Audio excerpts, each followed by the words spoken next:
to our very first episode of Zero Clicks, direct from the Space Coast here at Groundswell Startups. I'm your host, Jarin. I'm here with Shey and Jenna, and we're here to get you hooked on startups, something no one gives a click about. Welcome. Hey.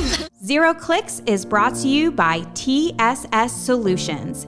TSS Solutions is the leader in innovating high-quality, responsive, and cost-effective technical products and services supporting the global defense electronics industry. To learn more about TSS, you can visit tsssolutions.com. I am so excited to get this podcast up and running, and I thought it was only appropriate that we kick it off with our Groundswell founder, Jenna Reid. Jenna is the co-founder of Groundswell, and she now serves as the VP of Communications at Helicon, a rocket fuel company that has solved the challenge of using nano aluminum in propellant. She's helping to double payload capacity so that humans could go further and faster into outer space with an increased range of 30%. Jenna, welcome. Thanks for having me on your first ever podcast. Before we get into your role here at Groundswell and how you were the catalyst for bringing this community together, Helicon just had a really big moment, $1 million moment. Tell us about that. Yes. So this was done in a really confidential facility. So I myself as a civilian could not attend. But all of our team who had clearances, they were, they pitched kind of a Shark Tank type of event for the Air Force and won. So of the companies that presented, they had a solid 13 million to give away, and we were one of those lucky winners, winning 1.8 million. That's just incredible. So tell us what that 1.8 million will do, and what's kind of next steps after this weapons pitch day win. Yeah, so right now, Helicon has a patented fuel that was patented out of the UCF Tech Incubator about almost 10 years ago, believe it or not. So R&D takes a long time. And now it's to a point where 70% of the industry has tested it in their systems, and we have more demand than we can fulfill. So we need contract manufacturing. We need to get out of that R&D lab and scale up with contract manufacture. And when I hear you and the founder, David Reid, your husband, talk about this technology, it's really, we're talking about national security, being able to compete with China and Russia and go faster and longer. Can you speak a little bit to that? Yeah, definitely. So right now, with the war on Ukraine, the big focus is the shortage of missile systems. So as we replace the Stinger missiles, as we look forward into, what will it take to get the advantage over our adversaries, it's really important to start thinking about the entire system, not just the mechanics, but, maybe even looking at the future of propellant and what can we do to innovate with that kind of raw material that we're so dependent on. And so Helicon is focused on just that. So we use aluminum in our product. There's a couple of lithium technologies out there. It is a competitive marketplace, but it's not a saturated market. What we're doing is pretty niche. It's pretty exciting, and it's so fantastic to have had that Air Force win, because people are taking us really seriously now that we've had that boost in publicity. Absolutely. It's so exciting. And you are, of course, no stranger to startups. I remember visiting you here at Groundswell when the building didn't have walls. And I remember you bringing together the community in different bars and different places and really being the first to kind of raise awareness of startups on the Space Coast and what it means to have a thriving startup part of the economy here. So tell us a little bit about the very early days of the startup scene on the Space Coast and kind of what it feels like now to see this building full of companies getting funded and making big strides. Yeah, it feels really good. I mean, the momentum here is incredible, and it could not have been done with any one person. And when you think about what needed to happen to get us to where we are today, it really took an army of people who were advocates for one another. So I think back in 2016. Urban street shirts are amazing. But in 2016, I think this place really craved a place to connect. And you had great places that were coming up that were co-working spaces. But the brilliant thing that happened with Groundswell is you had not just myself, but people with experience who had exited, who had seasoned startup experience come to the table and say, I'm looking to give to this community because I believe in it.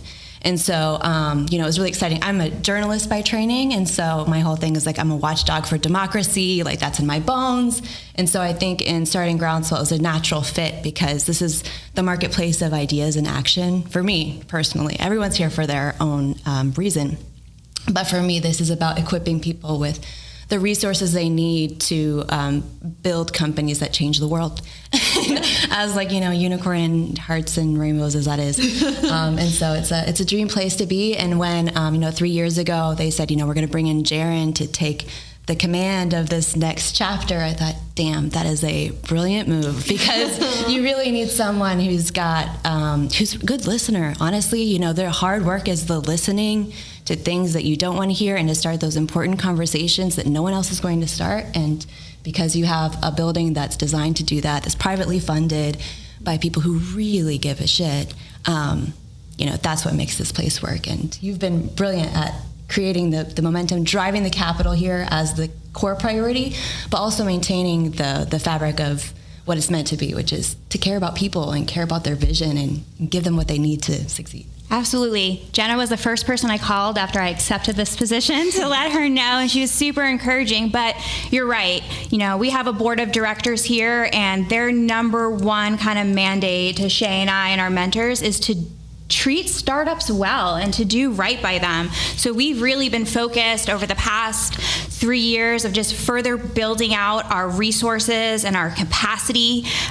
We were recently awarded some significant funding that's going to allow us to have our second tech expansion in under 2 years. So we're going to be building out a state-of-the-art prototyping lab because we deal with so many hardware companies and we want to break down those barriers to entry.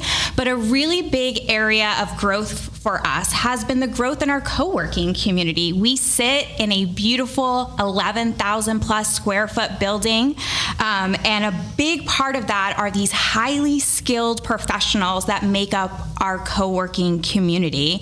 And Shey, our operations manager, whose birthday is Sunday and who we describe as our little nugget of gold here that we try to hold on to really tightly. But she does an amazing job of making sure people feel welcomed here, understanding what their interests are, and just making sure that this building runs really, really well. So Shey, tell us a little bit about you and tell us kind of what it's like to be a day in the life at Groundswell. Yeah, so I'm the operations manager over here at Groundswell. So a day in the life of coworker is, I'll start literally from the beginning. So you walk in, you see my smiling face, hello, and then we have amazing drip coffee, so you can come in, get some coffee, or you can get some espresso. Once you are fully caffeinated, you can walk over to our co-working area. Over there, we have a beautiful room. It's filled with natural light, places to just spread out.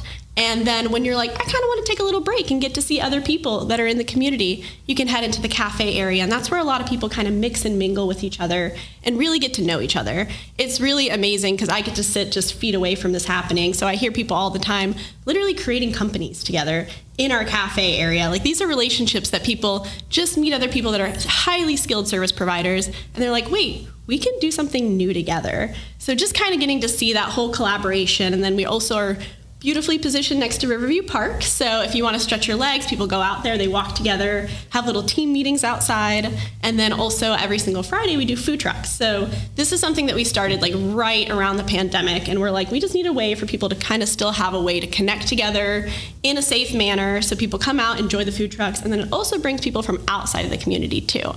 So, and then at your end of the day, you can grab a beer. We have 4 beers on tap right now. So 4 craft beers, unwind, and then just kind of plan for your next day. The great part about Groundswell is we're also open 24/7, depending on your membership level. So people can be like, I want to work at 6 a.m. and have a place to do that, whereas other places may not be open at that time. Or if the people are like, I'm going to work till 2 a.m., we still provide that space for them. So a big part of Groundswell is like, we always have a space for you. We try to make it as comfortable as possible for you. And because of that, we've built up a membership of over 270 members of both startups and those service professionals as well. And that's kind of what we've been building along our Irwin Street. So now we have our great Irwin Street shirts to kind of represent like the growth that we've done. So a lot of companies around here have expanded outside of our building onto other buildings into our little tech village. So it's just a really unique little nugget of Melbourne. Yeah, I love how comfortable people feel here. Yep. So you will see them maybe taking a nap on a couch. Yep. To me, that's a great sign that you feel like this place is home and you feel free to do you. And Shey does an excellent job of providing that environment and fostering it. And yeah, we are really proud to be here on Irwin Street. You know, for so long, this little strip of land was so overlooked, and it was just buildings that weren't occupied or taken care of, and now it's home to a thriving startup ecosystem, and I am just so proud of that. So if you have an idea or a company and you're looking to launch or to scale, come see us at Groundswell Startups. Hopefully from this first podcast episode, you can tell that there are lots of high-tech people, companies that are getting funded, but we need more investment in the state of Florida. We really believe that companies should not have to leave this area because of a lack of access to funding. To date, Groundswell companies have raised over $80 million in venture capital funds, so it can happen here. It does happen here, but we need more of it to be competitive with other areas where there is a lot more funding access. We hope that you took away that there are a ton of resources in your backyard. Startups fail. It's part of the journey. Not every idea is a good one, but if you're gonna take that risk and you're going to go for it, do it within a community of experienced founders, mentors, people who care about you, where you can get connected to vetted resources. And the other thing is, no one gives 0 clicks, except our subscribers, we hope. On this podcast, you'll be hearing from lots of founders in our community. You're going to be learning about world-changing technology like rocket fuel propellant that is being built right here on Irwin Street. So we hope that you keep coming back and tuning in and listening. And we're always going to end the podcast by asking our guests 3 words to describe Groundswell. So Jenna, what are your 3 words to describe Groundswell? I would say Groundswell is inclusive. I would say Groundswell is maybe safe. I know that sounds kind of odd, but like safe, you know. I've seen some crazy stuff. I've never said that it was crazy. I've always just tried to be helpful and be like, what do you need? You know, that's crazy. What do you need? And lastly, I would say vibrant, you know, and maybe vibrant, kind of magnetic, you know, you just kind of keep coming back. It's more than the coffee, you know, it's being able to pull that person and say, hey, you know, as you're adding your cream in your coffee, I have a big question to ask you right now. Yeah. So. Absolutely. If you want to learn more about Jenna and Helicon Chemical Company, reach out to her at LinkedIn or visit heliconchemical.com. And if you want to learn more about Groundswell Startups, you can visit swellstartups.com, connect with us at LinkedIn, stop in, take a tour, see Shey, get a feel for our community. I think the best way to get to know us is just to walk into this building. It is made with goodness, and you can feel it as soon as you walked in. So thanks so much for joining us for our very first episode of 0 Clicks, and we'll see you soon.